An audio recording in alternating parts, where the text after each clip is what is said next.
Hi friends, Zoey here. So today I'm going to talk to you about something that I feel extremely passionate about, and if you're a friend of mine, you may have already heard this little chit chat that I've had before. So this video is all about why everyone at some point in their lives should definitely take a trip by themselves.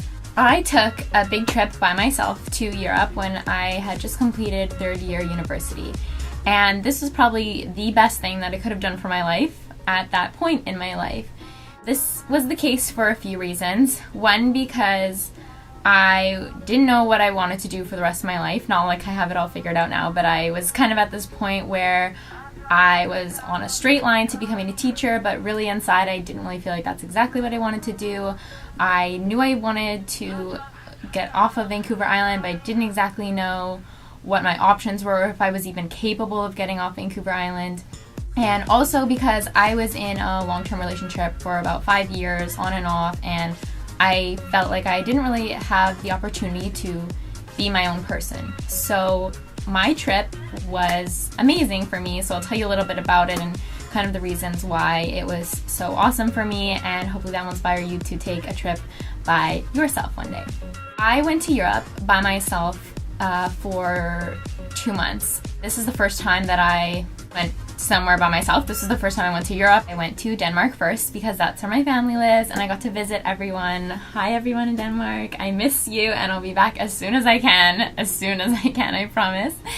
But yeah, so Denmark was a beautiful country. I seriously got to see the whole thing because my family was so wonderful. They passed me off family to family, and I got to see where my bedstafar, my grandfather, grew up and worked and went to school, and it was amazing. It was very emotional because it was very close with my grandfather, but it was also very comforting to know that I could experience a part of his life that I hadn't experienced before. That was a big part of his life, his growing up and everything like that. So that part of it was really important to me, and that was really wonderful that I got to experience that. I spent a month in Denmark traveling around. Then beginning of June, I took off backpacking by myself.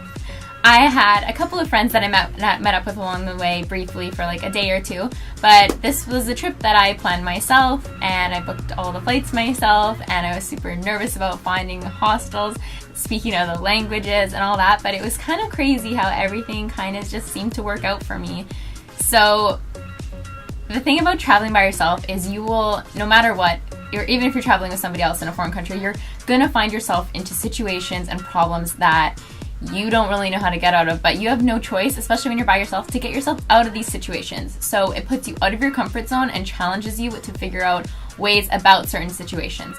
And it's also kind of crazy how things kind of work out. So I'll give you an example here. When I first landed in Rome, I was so obsessed with going to see the Trevi Fountain because that was in the Lizzie McGuire movie, and if you know me, you know it's one of my favorite movies. So I got to Rome, and I think it was maybe like 4 p.m. or something, and it was obviously super sunny out and nice, so I unpacked my things in my hostel and I took off for a run in a tank top and shorts, and I was like, oh, I'm going to find a Trevi Fountain, grabbed one of these little hostel maps that aren't really maps, especially if you've been to Rome, you know that the streets are kind of, they're not the way that they are on the map, okay? So I'm running through the streets of Rome all over the place, just trying to find the Trevi Fountain, and finally find the fountain, throw the one coin that I had in. I had nothing else on me, so I throw my coin in, make my wish, and then I decide to head back. So I'm running back, and then I realize, I'm like, where the hell am I? Like, where? I don't recognize any of this stuff. I didn't know which street to take. I realized at the end of it that my map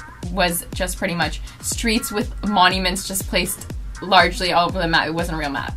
So I'm screwed. I talked to a few Italian police officers. They couldn't understand me. Nobody could understand me. And at one point I'm talking to a man at a storefront, and this couple come up to me and they're like, oh, you speak English? And I was like, yeah. And they're like, where are you from? I'm like, I'm from Canada, and I'm lost. And they were the nicest couple ever. Long story short, they walked me back to my hostel, which was over an hour away walk, and where they were staying was about a half an hour walk away from that, and they were so kind to me. We talked the whole time. They told me all about their story, about how they met on eHarmony, and it was amazing.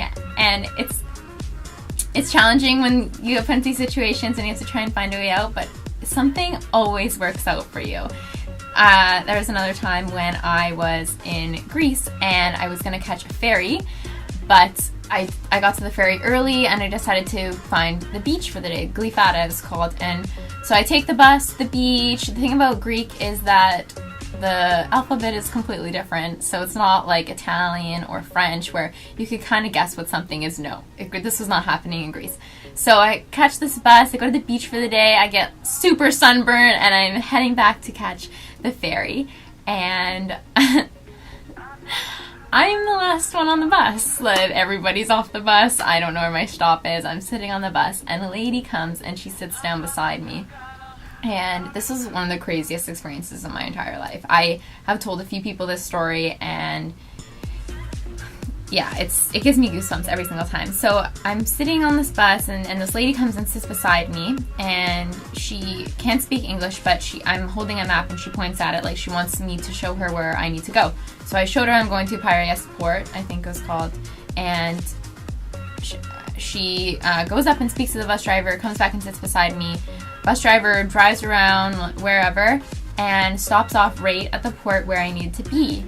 And craziest thing, I get off the bus and I turn around to say thank you to her, and she's gone. And the bus drives away. And she was getting off the bus with me. Like, it's the craziest thing, you guys. And since then, I've gone to, I like to go to the psychics, but I've gone to a few psychics, and they always tell me, they're like, you have protectors when you travel, you have protectors. There's people who are watching over you, and they're like, you know it. And it's the craziest thing because I know it. And when you allow yourself to go on a type of trip where you're open to all sorts of different kinds of experiences and interpreting them in certain ways, you'll get a more spiritual outlook on life, and that's definitely what I got from traveling through Europe by myself. There's people that I met on my trip who I'll never see again. They either said something to me or something happened. Like, the weirdest thing, the universe kind of presented lessons to me that I need to learn, or stories that I could learn from, and I did. Basically, there's something to be learned from everybody, and when you take the opportunity to really put yourself out there and be more outgoing, to meet people of all ages, all different countries, you'll learn so much. I learned an incredible amount about other people, but also about myself through other people. Pretty much, I just had the pure opportunity to really get to know myself. When I got back from Europe, I remember just couldn't wait to go back. But also, I came back and I felt so much more independent. I was like, I went on a trip by myself. I planned the trip by myself. I went on the trip by myself. I woke up and did whatever I wanted. It made me realize that, no, I didn't have to stay on Vancouver Island. I actually was capable of moving somewhere, and then tossed my applications out all over the country, and that's how I wound up in Toronto. But at the same time, if you feel like you're kind of lost, or maybe a bit cloudy, or maybe don't know yourself to the best that you can, going on a trip by yourself is the best thing you can do.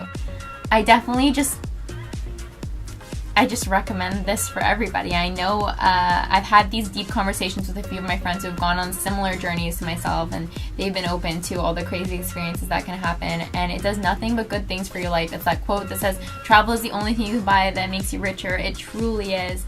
I miss my trip to Europe every day, and I can't wait to go back on another adventure. But just, if you go somewhere by yourself, just go and be open-minded. Obviously be safe and make smart choices, but the universe will present you with certain people, they'll present you with certain experiences, they'll present you with certain situations, and it kind of makes you just want to smile up at the sky or laugh, because you're like, I know exactly why that happened. I know exactly why I met that person, or I know exactly what this experience was supposed to teach me. And it's crazy, but it's the best thing you can do. And I wouldn't really consider myself a religious person, but I'm quite spiritual. That trip really presented that to me, that I value spirituality and spiritual experiences, and it's amazing. So let me know if you guys have taken trips by yourself, where you've gone. I'd love to hear about it. And yeah, I will talk to you guys later, and if you have a trip to book, just book it. Just go. Bye!